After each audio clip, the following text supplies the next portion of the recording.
प्रभु यीशु मसीह के सामर्थ्य नाम में मांगते हैं। स्वागत है जीवित परमेश्वर की जीवित हजूरी में। प्रभु यीशु मसीह के नाम में मांगते हैं। प्रेरितों के काम 1 उसकी 4 आयत को मैं पढ़ता हूं।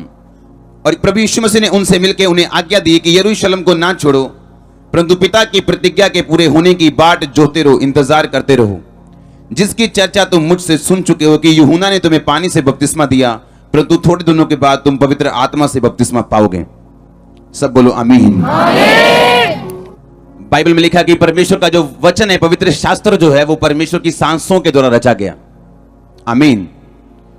ये किसी के दिमाग की उपज नहीं है, किसी ने कुछ सोचा और लिख दिया। बाइबल कहती है कि परमेश्वर के लोगों ने पवित्र आत्मा से प्रेरणा पाकर परमेश्वर का सांस पाया हुआ वचन लिखा। ये वचन इतना पावरफुल है कि जब आप दुनिया में घूमते हैं तो आपको इस बात की रियलाइजेशन होती है कि परमेश्वर का एक वचन जो हजारों सालों पहले बोला गया वो आज भी पूरा होता है। अगर आप मिडिल ईस्ट देशों में जाएं, दुबई में जाएं, मस्कट में जाएं, ईरान में जाएं, इराक में जाएं, आपको पता है वो कौन लोग हैं? वो इस्माइल का वंश है, जो अब्राहम से पैदा हुआ था। अब्राहम की शारीरिक दशा से पैदा हुआ था, प्रतिज्ञा का पुत्र नहीं था, वाचा का बेटा नहीं था, लेकिन शरीर से पैदा हुआ था, फ्रस्ट्रेशन से पैदा हुआ था। परमेश्वर के वचन की बाट जोते जोते, और सारा ने कहा कि मेरी जो नौकरानी है उससे तू बेटा पैदा कर, परमेश्वर की इच्छा पूरी कर, जबकि परमेश्वर की यह इच्छा नहीं थी। और उससे बेटा एक पैदा हुआ था जिसका नाम इस्माइल था। और परमेश्वर ने इस्माइल को एक वचन दिया था कि तू अपने तलवार के बल से जीवित रहेगा। हालेलुया। और अगर आज भी आप मिडिल ईस्ट देशों में चले जाएं, जितने अरबी मुल्क हैं वो सारे इस्माइल के वंश हैं, और आज भी तलवार के बल से वो जीवित हैं। आज भी। कितने मेरी बात को समझ रहे हैं? जितने भी वचन परमेश्वर ने इस्माइल के विषय में बोले हैं बाइबल में, वो सारे पूरे होते हैं अगर आप उन देशों में चले जाएं तो। हालेलुया। परमेश्वर का वचन इतना पावरफुल है कि अगर आप इसे ध्यान से समझ जाएं, एक वर्ड आपकी डेस्टिनी, आपकी जनरेशंस, आपकी लाइफ, आपका बिजनेस, जो कुछ भी आपके साथ जुड़ा है वो चेंज कर सकते हैं। परमेश्वर ने कहा उसका वचन इतना पावरफुल है, वो हड्डी हड्डी गूदे गूदे को जांचते हैं। ये वचन आज आपकी जिंदगी में कार्य करे और आप सेम ना रहे। अगर आमीन ऊंचा ये आशीष आपकी। हालेलुया। ये वचन सांस पाया हुआ। कौन सी सांस? जो सांस आदम के अंदर फूकी गई थी। जिस सांस को परमेश्वर ने आदम के अंदर फूका था, वही सांस परमेश्वर के वचन के ऊपर है। और जब आप ये पढ़ते हैं और समझते हैं, आपकी लाइफ जो अंदर है आपके, वो रिन्यू होती, आप नई स्ट्रेंथ पाते हैं, आपको जान महसूस होती है जिस दिन आप बाइबल पढ़ना शुरू करते हैं। आप चाहे जितने मर्जी अच्छे क्यों ना हो, अगर आप बाइबल पढ़नी बंद कर दें, आपको अजीब सी बेचैनी रहेगी अपनी लाइफ में।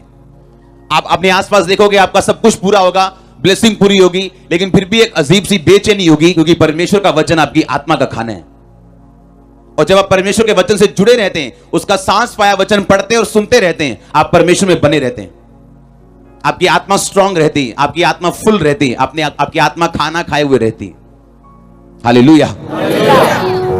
और ये वर्ड आज आपकी लाइफ, आपकी स्पिरिट, आपके इनर मैन को स्ट्रेंथ करे, मजबूत करे कि आप परमेश्वर में आगे बढ़ सकें, अपनी जनरेशन समेत, अपने लोगों समेत, और जो कुछ भी आपके साथ जुड़ा हुआ वो आशीषित हो, वो बड़े यीशु मसीह के नाम में। अगर आमीन ऊंचे चर्च। हालेलुया। जिंदगी आत्मिक है। आमीन। अपने पड़ोसी को बोलो लाइफ इज स्पिरिचुअल।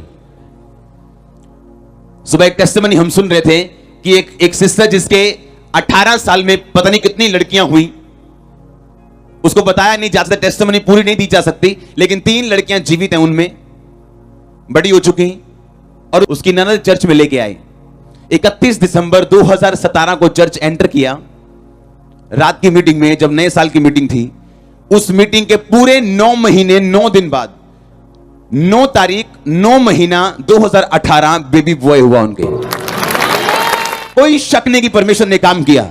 18 साल जो डॉक्टर नहीं कर सके, दवाइयां नहीं कर सके, तांत्रिक नहीं कर सके कि दवाई खाओ, कभी बेटा हो जाए, कभी इधर जा, कभी उधर जा। बेटियां मर गई, कुछ जीवित हैं, कुछ मर गई। लेकिन जब जैसे ही चर्च में फर्स्ट टाइम एंटर किया 2017 में, लास्ट मीटिंग 31 दिसंबर नाइट वाली, और जब मीटिंग से वापस गए तो प्रेग्नेंट थे। और 9 महीने 9 दिन लगते हैं बेबी को बाहर आने में। और 9 महीने की 9 तारीख 2018 बेबी बॉय आज गवाही के साथ थे वो। और इस गवाही से मालूम होता है कि परमेश्वर, ये गवाही सारी शक दूर करती है आपके कि ये कैसे पॉसिबल है जो 18 साल में नहीं हुआ। 2000 सन में मैरिज हुई और मैंने चर्च को बोला हाथ उठाओ जो लोग 18 साल से नीचे हैं। तो कितने यूथ था जो हाथ में खड़ा था कि हमारी उम्र 18-20 साल से नीचे है। आपकी जितनी उम्र हो चुकी है, उनकी शादी को उतना टाइम हो चुका था, कोई हल नहीं, कुछ कोई काम नहीं। और एक चर्च मीटिंग आप एंटर कर रहे हैं और परमेश्वर कह रहे हैं हाँ मैं ही खुदा हूं और मैं ही चेंज कर सकता हूं, मैं ही बदल सकता हूं। अगर मैंने तुझे बनाया तो तेरे पार्ट्स मेरे पास हैं, तेरा स्पेयर पार्ट मेरे पास है। आप जानते हैं इसलिए डॉक्टर्स के पास कुछ चीजों का इलाज नहीं है, डिप्रेशन का इलाज नहीं है, बीमारियों को का इलाज नहीं है, उसका इलाज परमेश्वर का लहू है। जब आप विश्वास करते हैं कि परमेश्वर का वचन ब्रीथ्ड है, उसकी सांस पाया हुआ है, तो आप उस वचन को जब सुनते हैं आप रिलीज होते हैं। क्या सुना उन्होंने जैसी मीटिंग में एंटर किया कि परमेश्वर मुझे कह रहे हैं कि 2018 मुझे लाइफ की सबसे बड़ी गवाही के साथ वापस आ रहे हो। आमीन बोला, घर गए तो प्रेग्नेंट थे और बेबी बॉय जो कभी नहीं हुआ था 18 साल में, पता नहीं कितनी लड़कियां हो गई। लड़की है लड़के में परमेश्वर फर्क नहीं समझता, लेकिन अगर आपको लड़की चाहिए तो ये आपकी प्रेयर है, लड़का चाहिए तो आपकी विल है। परमेश्वर आपकी लालसा को पूरी करता बाइबल कहती, धर्मी की लालसा को वो तृप्त करता बाइबल कहती, मांगो तो दिया जाएगा बाइबल कहती। तो हम कौन हो सकते रोकने वाले? अगर वो आपकी प्रेयर है तो बेटा चाहिए बेटी चाहिए, आमीन। और 18 साल बाद, और परमेश्वर दे भी कब रहे, क्योंकि एक ह्यूमन प्रेगनेंसी, एक इंसान की प्रेगनेंसी है जो वो 9 महीने और 9 दिन की है। और परमेश्वर बेबी भी कब दे रहा है? 9 तारीख 9 मंथ 2018 मीटिंग में आने के पूरे 9 महीने 9 दिन बाद बेबी बॉय आज यहां बैठा था। हालेलुया। क्या आपको इस बात से समझ नहीं आती कि क्या हो गया चर्च में एंटर करके? क्योंकि बाइबल कहती परमेश्वर का वचन 2 धारी तलवार की तरह है, वो छेदते हैं, आपकी इच्छाओं को जानते हैं, छेदते हैं आपको, हड्डी हड्डी गूदे गूदे को अलग करते हैं। आपके जो व्हाइट सेल हैं जो बॉडी से लड़ते हैं, जो बॉडी की बीमारियों से लड़ते हैं, वो हड्डियों के गैप में बनते हैं, हड्डियों के बीच में बनते हैं। और परमेश्वर ने कहा वो हड्डी हड्डी को चीरते हैं, उसे मालूम है कहां क्या करना है। मेडिकल साइंस भी इस बात का सबूत देती है कि बाइबल ट्रू है, बाइबल सही है। आमीन। कितना आपको वचन से जुड़े रहना चाहिए। जिंदगी क्या है? आत्मिक है। क्या है जिंदगी? आत्मिक है। परमेश्वर ने कहा तुम पवित्र आत्मा की बाट जो ना, पवित्र आत्मा का इंतजार करना, क्योंकि जब पवित्र आत्मा तुम पर आएगा तो तुम सामर्थ पाओगे। हालेलुया। पिछली बड़ी मीटिंग में इस चर्च ने एंटर किया, दुनिया की ऐसी पहली चर्च जो 1 लाख मेंबर की हो चुकी है विदाउट चर्च बिल्डिंग। हां, और मेरे स्पिरिचुअल फादर ने एक दिन मेरे को बोला था 2012-11 में, जब मैंने कहा था मुझे लैंड चाहिए, मुझे जमीन चाहिए चर्च के लिए, मुझे चर्च चाहिए, उन्होंने कहा था नहीं, मसा चाहिए, बाकी चीजें अपने आप आएंगी। क्योंकि लाइफ क्या है? स्पिरिचुअल है। लाइफ क्या है? स्पिरिचुअल है। आमीन। एक औरत जिसका पति मर गया, बहुत अमीर थी, वो उस देश के प्रेसिडेंट को जानती थी। जब वो उसका बेटा बड़ा हुआ तो उसने कहा कि मैं अपने बेटे को अमेरिका पढ़ाऊंगी। उसका वीजा फाइल बनाई, वीजा के लिए भेजा, वीजा वाले ने रिजेक्ट कर दिया। वो गुस्सा हुई कि मैं इतनी अमीर हूं, देश में कुछ टॉप के अमीरों में उसका नाम आता था, प्रेसिडेंट के साथ उसका उठना बैठना, रिलेशनशिप यानी एक अच्छी बाप बेटी वाली, ऐसा उसके साथ रिलेशनशिप थी उस देश के प्रेसिडेंट के साथ। दोबारा फाइल भेजी, रिजेक्ट कर दी। उसे गुस्सा आया, उसने प्रेसिडेंट से बात की कि मुझमें, हमारी फाइल में कोई कमी नहीं, मेरा बेटे में कोई कमी नहीं, हमारे पैसों में कोई कमी नहीं, क्यों ये अमेरिकन एम्बेसी वीजा नहीं देती? उसने लेटर लिखा प्रेसिडेंट ने कि इसको वीजा दिया जाए, ये हमारे देश का रेपुटेशन, बड़ा अच्छी रेपुटेटिव लेडी है, तो इसको वीजा मिलना चाहिए। फिर फाइल गई, फिर वीजा रिजेक्ट हो गया। सुनो हुआ क्या? ताली क्यों बजा रहे हो? आपको मालूम है हुआ क्या? उस लेडी के ऊपर एक तांत्रिक, एक नेटिव, एक गलत व्यक्ति के द्वारा शब्द घोषित किए गए थे कि तेरा वंश कभी बाहर नहीं जाएगा या तू कभी भी सफलता नहीं देखेगी। ये उसके ऊपर वर्ड्स रिलीज किए गए थे, और उस वर्ड्स के कारण जो उसके ऊपर डाले गए थे, एम्बेसी काउंसिल कहता जब मेरे पास ये फाइल आती पता नहीं मेरे को क्या होता है। उसको मालूम था कि बिल गेट की फाइल को रिजेक्ट करने का मतलब है कि मैं अपनी नौकरी से हाथ धोऊंगा, और वो नौकरी छोटी मोटी नहीं होती, लाखों रुपए की तनख्वाह और बड़ी तगड़ी पोस्ट होती। फिर भी वो वीजा रिजेक्ट करता गया। कारण मालूम नहीं था, कारण यह था कि उस औरत के पीछे एक कर्ज काम कर रहा था। जब आपकी लाइफ के पीछे कर्ज काम करते हैं तो दुनिया आपके खिलाफ काम करती है। जब आपकी लाइफ के अंदर दुष्ट आत्मा काम करती हैं तो लोग आपके खिलाफ काम करते हैं, फिर लोग रोते हैं, मेरे बिजनेस पार्टनर ने मुझे धोखा दे दिया, फलाने बंदे ने मुझे धोखा दे दिया, हमारा रिश्तेदार हमें भुलाता नहीं, हमारे फलाना लोग हमारी हेल्प नहीं करते, मैं बड़े लोगों को जानता हूं कोई मेरी बात नहीं सुनता। किसी को अपनी बात सुनाने की जरूरत नहीं, किसी की सुनने की जरूरत नहीं। परमेश्वर के नजदीक हो जाओ, श्रापों को डांटो और काटो और आप अपने आप ऊपर उठते जाएंगे, कोई रोक नहीं पाएगा उसको। हालेलुया। आप जानते दाऊद जब वो सिकलग में था तो लिखा उसकी बस्ती फूंक दी गई, और लोगों ने, दाऊद के लोगों ने, वो लोग जो कभी निराश थे, ऋणी थे, कर्जाई थे, और पहले शमूएल में निराश, ऋणी, कर्जाई, दूसरा शमूएल में वो शूरवीर बन चुके थे। हां, और वो लोग जब दाऊद पे मुसीबत आई, पता क्या बोले? दाऊद का साथ देने के बजाय बोले कि हम दाऊद को पत्थरवा करके मार देंगे क्योंकि दाऊद के कारण हमारे परिवार मरे। आप जानते जब परमेश्वर ने दाऊद को परखा तो दाऊद, लिखा उसने अपने मन में परमेश्वर का वचन सोचा, बोला और हियाव बांधा। लूका 15 में लिखा जब उड़ाऊ पुत्र भाग गया था, और लिखा जब वो अपने आपे में आया सब कुछ गवा के, कहता आई विल अराइज, मैं खुद उठूंगा और अपने पिता के पास जाऊंगा। बाइबल कहती हर एक व्यक्ति अपना बोझ स्वयं उठाएगा, हर व्यक्ति अपना बोझ स्वयं उठाएगा, खुद उठाएगा। बाइबल ये कहती है जब आप ये बात समझ जाते कि लाइफ इज स्पिरिचुअल, जिंदगी क्या है? आत्मिक है, और आत्मिक तरीके के साथ चलनी। जब सिकलग बस्ती फूंक दी गई, दाऊद के लोग उसके खिलाफ हुए और दाऊद दुश्मनों को मार के पत्नियां बच्चों को छुड़ा के लेके आया। दाऊद ने एक भी बात भली या बुरी अपने लोगों से नहीं कही कि ये 15 लोग मेरे द्वारा आशीषित हुए, और अब एक मुसीबत आई और ये 15 लोग बोल रहे हैं इसको मार दो, और उस मुसीबत से परमेश्वर मुझे आजाद करता है और मैं आके इन 15 लोगों से एक भी बुरी बात नहीं बोलता हूं। क्यों? क्योंकि लाइफ क्या है? स्पिरिचुअल। मेरी आशीष, मेरी तरक्की, मेरा बचना परमेश्वर पे निर्भर करता है, इन लोगों पे नहीं। दाऊद ये बात जानता था, इसलिए उसने शिकायत नहीं की आके कि तुमने मेरे साथ ऐसा क्यों किया, तुमने मेरे साथ ऐसा क्यों किया। दाऊद जानता था कि हर एक चीज जो धरती पे हो उसका एक रीजन है, और मैं किसी पे अपना रीजन नहीं डाल सकता। आप जानते सबसे बड़ा फेलियर कौन है? सबसे बड़ा फेल व्यक्ति इस दुनिया में कौन है? जिसके पास अपना फेलियर बताने का कारण हो कि उस व्यक्ति की वजह से मैं फेल हो गया, ये भाइयों की वजह से मैं फेल हो गया, ये इसकी वजह से ये 2 लोगों ने मुझे निकलवा दिया, ये 4 लोगों ने मुझे फेल करवा दिया। No no no no no. अगर आपके पास आपके फेलियर का कारण है तो आप सबसे बड़े फेलियर हैं, क्योंकि जो सचमुच का फेल है वो दूसरों पे इल्जाम लगाएगा, इसके कारण मैं फेल हूं। दाऊद ने एक भी बार उनको बोला नहीं कि तुम वही लोग हो जो मेरे द्वारा आशीषित हुए हो, आज तुम मुझे मारने की चर्चा कर रहे हो। दाऊद गलत लड़ाई में पड़ना नहीं चाहता था। आपको मालूम है आपका हस्बैंड दारू पीता है और आप रोज उससे लड़ रहे हो, क्यों पीते हो दारू, क्यों पीते हो दारू? वो बोला पीनी है, तेरी ऐसी की तैसी, ले थप्पड़, ये ले लात घूसा, चल भी तलाक तक नौबत। क्यों? क्योंकि आप नहीं जानते लाइफ क्या है? स्पिरिचुअल। आपको मालूम है आपने एक बार समझाया, 2 बार समझाया, 3 बार समझाया, आपको मालूम है कि ये चीज जो है ये शारीरिक नहीं, आमीन, मानसिक नहीं, क्या है? आत्मिक है। इसके पीछे एक दुष्ट आत्मा है जो इसको दारू पीने के लिए भरमाती। तो कितने घंटे प्रेयर की आपने? हां, लेकिन लड़ाई की। दाऊद ने लड़ाई नहीं की, उसने परमेश्वर के सामने जाना उचित समझा। हां या ना? किसके सामने गया वो? परमेश्वर के सामने दुहाई दी, प्रभु से मांगा और परमेश्वर ने छुड़ाया, क्योंकि जिंदगी क्या है? आत्मिक है। उसने कंप्लेंट नहीं की लोगों की, छूटने के बाद, जीतने के बाद भी लोगों को ताना नहीं मारा। जो आत्मिक व्यक्ति अपनी लाइफ को और तरीके से देखते हैं, जैसे आम लोग नहीं देख पाते। आमीन।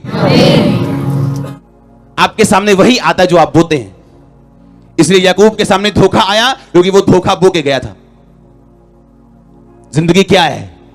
बोलो अपने पड़ोसी को, आत्मिक है। जब आप इस सेंस को समझ जाते हैं कि जिंदगी आत्मिक है, आप उसी तरह से चलना शुरू करते हैं। आप प्रेयर बढ़ाते हैं, फास्टिंग बढ़ाते हैं, आप रीजन समझते हैं कि इस प्रॉब्लम का रीजन क्या है। तू बच, तेरा घराना बचाया जाएगा। आप बचते हैं, आपका घराना बचाया जाता है।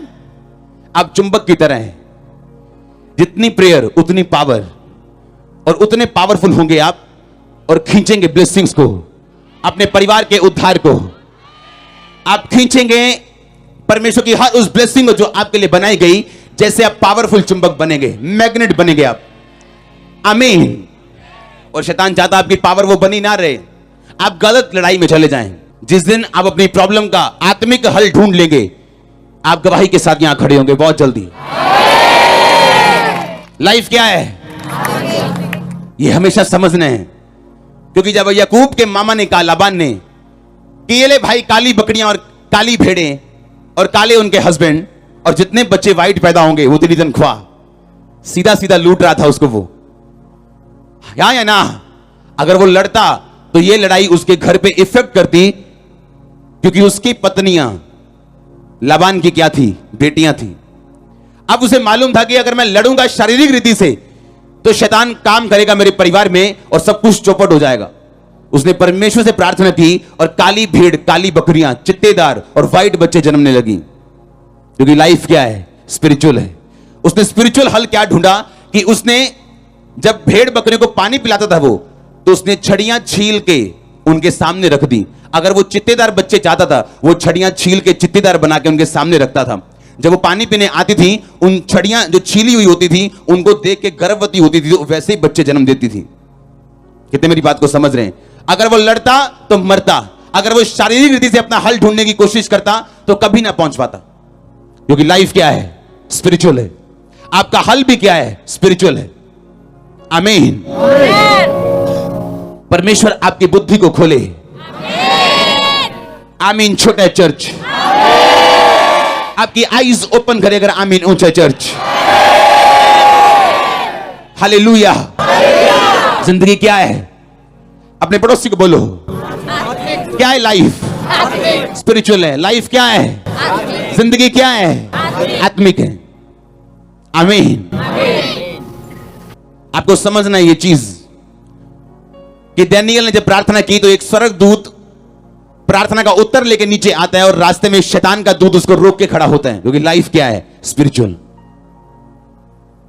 जिस दिन स्पिरिचुअल हल आप ढूंढ लेंगे बाइबल से, वचन से, आत्मा से, उस दिन आप यहां खड़े होंगे। मैं फिर से कह रहा हूं, अपने लाइफ के बिगेस्ट टेस्टिमनी के साथ वापस आ रहे हो आप। मैंने कहा अपनी लाइफ की बिगेस्ट, सबसे बड़ी गवाही के साथ वापस आ रहे हो आप। आमीन। क्योंकि जिंदगी क्या है? आत्मिक है। क्या है जिंदगी? आत्मिक है। आमीन। कि जब एक व्यक्ति के ऊपर एक कर्ज काम कर रहा हो, शैतान उसके पीछे हो, तो उसका पैसा भी उसको वीजा नहीं दे सकता। उसका एफर्ट जो है वो फ्रूटफुल नहीं, जो वो कर रहा है वो फलदार नहीं, और उसे कारण समझ नहीं आता कि मैं इंटेलिजेंट हूं, मेरे पास सब कुछ है, लेकिन वो नहीं है जो लोगों के पास है। क्योंकि लाइफ क्या है? स्पिरिचुअल। और लाइफ आपको वो देती है जिसके लिए आप फाइट करते हो। जो आप डिजर्व करते हो आपको कभी नहीं मिलता। जो आप डिजर्व करते हो शैतान आपको लेने नहीं देता। आप बोलते हो नहीं, ये मेरा हिस्सा नहीं, ये मैं डिजर्व नहीं करता, मैं कुछ हाई डिजर्व करता हूं। लेकिन परमेश्वर आपको वही देता है जिसके लिए आप फाइट करते हो। जो आप डिजर्व करते हो आपको नहीं मिलेगा, जिसके लिए आप फाइट करोगे आपको मिलेगा। फाइट का आत्मा एंटर करे आपकी लाइफ के अंदर, फाइटिंग स्पिरिट एंटर करे आपकी लाइफ के अंदर। अगर आप मीनू चाहे चर्च, अपने पड़ोसी को बोलो आपको वही मिलता है जिसके लिए आप फाइट करते हैं। फाइट कर अपने परिवार के लिए, अपने लिए, और जीत यीशु मसीह के नाम में, यीशु मसीह के नाम में। आमीन। ऊंचा आशीष, ऊंची चर्च। हालेलुया। जैसे जैसे आत्मा की गर्मी बढ़ती जाएगी, आप अच्छे और बड़े चुंबक बनते जाएंगे। किसी पे कंप्लेंट करने की जरूरत नहीं, क्योंकि आपका गिरना या उठना सिर्फ आपकी स्पिरिचुअल लाइफ के ऊपर डिपेंड करते हैं। आप कैसे समझते हैं बाइबल को और आत्मिक जिंदगी को, ये उस चीज पे डिपेंड करते हैं। आमीन। जब मैं लोगों से बात करता हूं उनके पास फेलियर का कोई ना कोई कारण है। मेरे लोगों ने मुझे धोखा दे दिया और मेरी चर्च तोड़ दी। नो, कोई आपकी चर्च तोड़ नहीं सकता। लाख आए लाख जाएं, आप ऐसे खड़े रहेंगे चट्टान की तरह। 1% आपको फर्क नहीं पड़ेगा। मैं कह रहा हूं 0.5% आपको फर्क नहीं पड़ता। मैं रियल कह रहा हूं। लेकिन आपको 100% फर्क पड़ता है अगर आप स्पिरिचुअल डाउन हो जाएं तो। हालेलुया। फिर आप जो मर्जी बोलते रहे, करते रहे, आपका फल नहीं आता। ये चर्च दुनिया के लिए वंडर बन चुकी कि क्या हो रहा है जिस चर्च के पास चर्च बिल्डिंग तक नहीं, वो 1 लाख क्रॉस कर गई, हमें मालूम नहीं था। किन लोगों के पास चर्चे हैं, बिल्डिंग्स हैं, वहां लोग नहीं। और ये कौन सी चर्च है जहां छत नहीं है, बारिश में लोग खड़े, ठंड में बैठे? क्या हो रहा है ये? लाइफ क्या है? आत्मिक है। लाइफ क्या है? स्पिरिचुअल है। वो जिंदगी आत्मिक है। वो जब आप समझ जाते हैं इस चीज को, आपका हल होता है। आमीन, आमीन। आपका हल होता है। फिर आप उस तरह से अपनी लाइफ को, अपनी लाइफ के चैलेंजेस को देखोगे जिस तरह से परमेश्वर आपको दिखाना चाहते हैं। फिर आप बंदे का कसूर नहीं निकालोगे, आप अपने आप को जज करोगे, कहां मेरी प्रेयर कम है, कहां बाइबल कम है, कहां मैंने फाइट नहीं की, और आप उस हिस्से को सुधारते हो, फाइट करते हो। फिर आप लड़ते नहीं हो अपने पति अपनी पत्नी के साथ, आपको मालूम है कहां आपको फाइट करनी, आप घुटनों में फाइट करते हो। अगर आप घुटनों पर परमेश्वर के सामने बैठ सकते हो, दुनिया के सामने खड़े हो सकते हो। हां, खड़े हो सकते हो। जब पुलपिट पे लोग आते हैं तो प्रार्थना करते हैं, कितनी देर? पुलपिट पे आने के बाद प्रार्थना करने का टाइम नहीं, अब काम करने का टाइम है। आमीन। ये प्रे करने का टाइम नहीं, प्रे करने का टाइम पीछे। जब रातों को आप बैठते हैं, प्रार्थना करते हैं घुटनों के बाहर, आप बाइबल पढ़ते हैं, परमेश्वर के साथ टाइम स्पेंड करते हैं। पुलपिट पे आने के बाद आप प्रेयर नहीं करते, आप कमांड करते हो, शैतान जाता है। आप लेफ्ट बोलते हो, लेफ्ट जाता है, राइट बोलते हो, राइट जाता है, सामने बोलते हो, सामने जाता है, क्योंकि लाइफ स्पिरिचुअल है। आमीन। आपको समझना है, ये दिमाग में डालना है, ये जिंदगी क्या है? आत्मिक है। लाइफ क्या है? स्पिरिचुअल। वो नहीं है जो आप देख रहे हो इन आंखों से। यीशु मसीह के पास बंदे को लेके गए, परमेश्वर इस पे हाथ रखो, जैसे आप लोगों को चंगा करते हो ना, इसको चंगा करो। यीशु मसीह ने कहा नहीं नहीं, ये वो केस नहीं, जा तेरे पाप माफ हुए। और जैसे पाप माफ हुए, उसकी हीलिंग हुई। लाइफ क्या है? स्पिरिचुअल। आमीन। अपने हाथों को उठा, बोलो परमेश्वर, इस आत्मिक जिंदगी को जीने के लिए मैं तैयार हूं। मैं तैयार हूं आपकी आंखों के साथ देखने के लिए और चलने के लिए। अपने हाथों को हिलाओ, थैंक यू जीसस बोलते हुए।